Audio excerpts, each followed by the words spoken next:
গুলি খাইছে একটা। যে ছবি সাহসের, ভয়কে উড়িয়ে দেবার। বুক চিতিয়ে গুলির মুখে দাঁড়ানো আবু সাঈদের ঘটনাই পাল্টে দেয় জুলাই আন্দোলনের গতিপথ।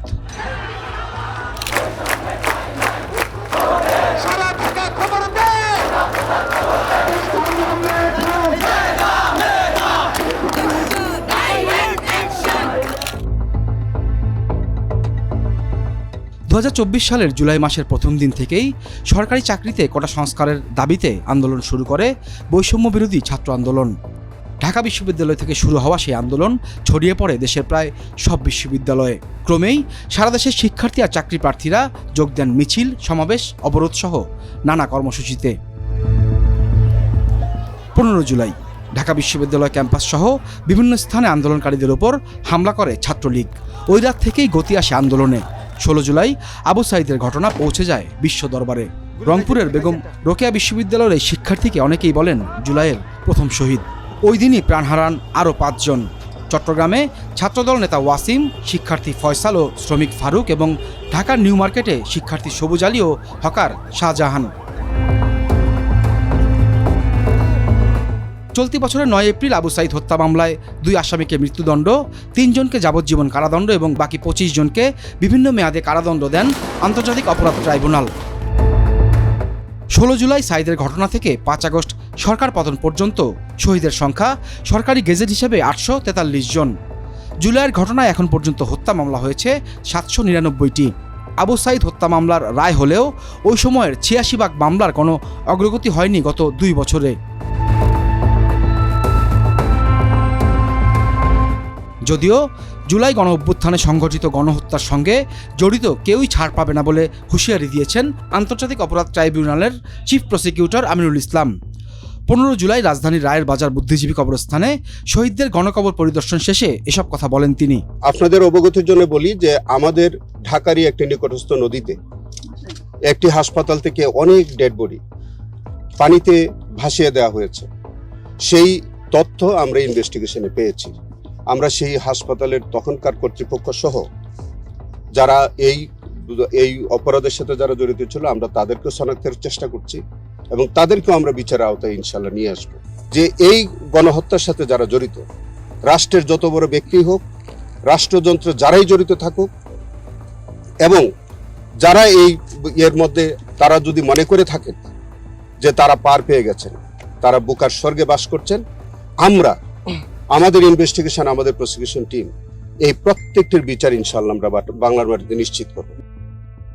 পুলিশ সদর দপ্তরের তথ্য বলছে 799টি হত্যা মামলার মধ্যে 63টির ক্ষেত্রে প্রমাণ পাওয়ায় দেওয়া হয়েছে অভিযোগপত্র। আর ঘটনার সঙ্গে কারো সম্পৃক্ততা না পেয়ে চূড়ান্ত প্রতিবেদন দেওয়া হয়েছে 37টি মামলায়। এসব মামলার আসামি 5793 জন। গণ অভ্যুত্থানে আহত হওয়ার ঘটনায় সারা দেশে মামলা হয়েছে 1000-এরও বেশি, আসামি প্রায় 3 লাখ।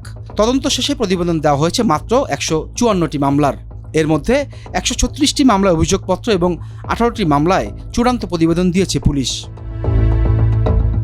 মামলাগুলোর তদন্ত করছে বিভিন্ন থানা, police bureau of investigation PBI, অপরাধ তদন্ত বিভাগ CID, anti terrorism unit ATU এবং গোয়েন্দা পুলিশ ডিবি। তাদের কাছে মামলার তদন্ত নিয়ে জানতে চাইলে পুলিশের এই 2 ইউনিটের পক্ষ থেকে জানানো হয় বেশ কিছু বিষয় সামলে তদন্ত করতে হচ্ছে তাদের।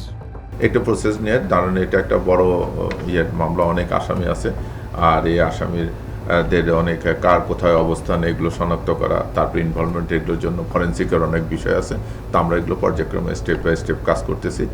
কারণ এই যে গন্ডগোলের ডাটা এটা প্রায় আছে আমাদের কাছে 40 জিবির মতো।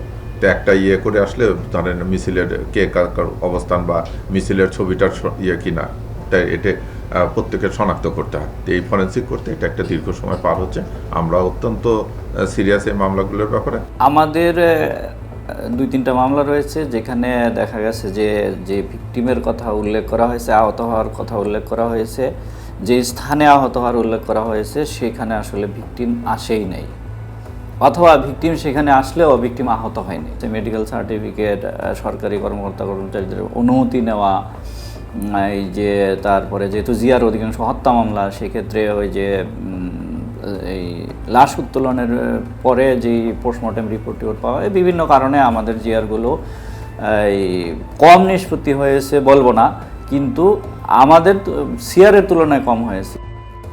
মামলার তদন্তে ধীরগতি নিয়ে আইনশৃঙ্খলা বাহিনী কর্মকর্তাদের সঙ্গে কথা বলে জানা গেছে, এজাহারের দুর্বলতা, শত্রুতামূলক মামলা, ময়নাতদন্ত ছাড়াই মরদেহ দাফন, এমন নানা জটিলতায় পড়েছেন তদন্তকারীরা। গণহারে নাম থাকা এসব মামলা ঘিরে বাণিজ্য করছেন বাদী ও পুলিশের অনেক সদস্য। আবার অপরাধী নয় কিন্তু মামলায় নাম আছে এমন অনেকেই টাকা খরচ করে বাদ দিতে চাইছেন নিজের নাম। সম্প্রতি জুলাইয়ের মামলা তদন্ত নিয়ে পুলিশের শীর্ষ দুই কর্মকর্তা বলেন, নানা জটিলতায় তদন্ত চলছে ধীরগতিতে। এসব মামলা নিয়ে হচ্ছে বাণিজ্য। অনেক ঘটনার তদন্তে বাদীর সঙ্গে নিহত ব্যক্তির খুঁজে পাওয়া যায়নি কোনো সম্পর্ক। এ ধরনের কিছু ভুয়া মামলায় দেওয়া হয়েছে চূড়ান্ত প্রতিবেদন, এতে সময় নষ্ট হচ্ছে পুলিশের। আইজিপি বলেন, তদন্তে নিরপরাধ কেউ যেন হয়রানির শিকার না হয় সেই বিষয়টিকে গুরুত্ব দিচ্ছে পুলিশ। 2024 সালের 14 অক্টোবর আন্তর্জাতিক অপরাধ ট্রাইব্যুনাল পুনর্গঠন করে অন্তর্বর্তী সরকার। জুলাইয়ে সংঘটিত মানবতা বিরোধী অপরাধ কেন্দ্রিক 6টি মামলার রায় দেওয়া হয়েছে এই ট্রাইব্যুনাল থেকে।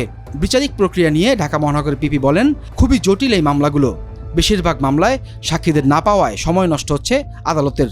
কয়েকটি মামলা ইতিমধ্যে বিচারের জন্য আমাদের মহানগর দায়রা আদালতে এসেছে এবং সেখানে কয়েকটি মামলার দুটি মামলার 4 শুনানি শুরু হয়ে গেছে। কারণ এই মামলাগুলোর মধ্যে দেখা যাচ্ছে অনেক ইনোসেন্ট লোকও আছে এবং অনেক দোষী লোক, তারাও এই মামলার মধ্যে তাদেরকে আনয়ন করা হয় নাই যখন মামলাটি দায়ের করা হয়।